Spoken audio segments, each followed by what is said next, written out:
Hello guys, আসসালামু আলাইকুম। আশা করি সবাই ভালো আছেন। আমি এখন বর্তমানে গ্রামের বাড়িতে আছি আর সকালবেলা ঘুম থেকে উঠে পড়েছি।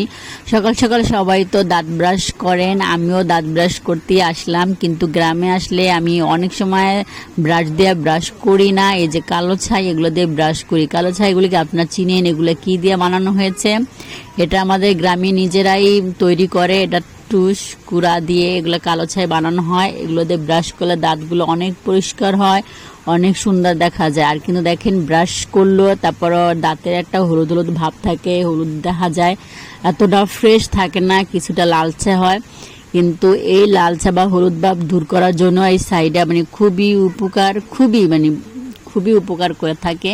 এই কালো ছাই দিয়ে ব্রাশ করলে ব্রাশও করা যায়, হাত দিয়েও মাজা যায়। আমি হাত দিয়ে মাজে নিলাম, দাঁতগুলো অনেক সুন্দর হয়। দাঁতের উপর যদি ময়লা থাকে, হলুদ ভাব, লালচা ভাব, সেগুলো দূর হয়ে যায়। অনেক সুন্দর করে গড়ে তুলে, দেখতেও ভালো লাগে। আর সত্যি ব্রাশ করেন, সবাই ব্রাশ করেন, হতে পারে অনেকে আমার এটা দেখে খুব ভালো লাগতেছে না যে কি কালো দিয়ে দাঁত ব্রাশ করে।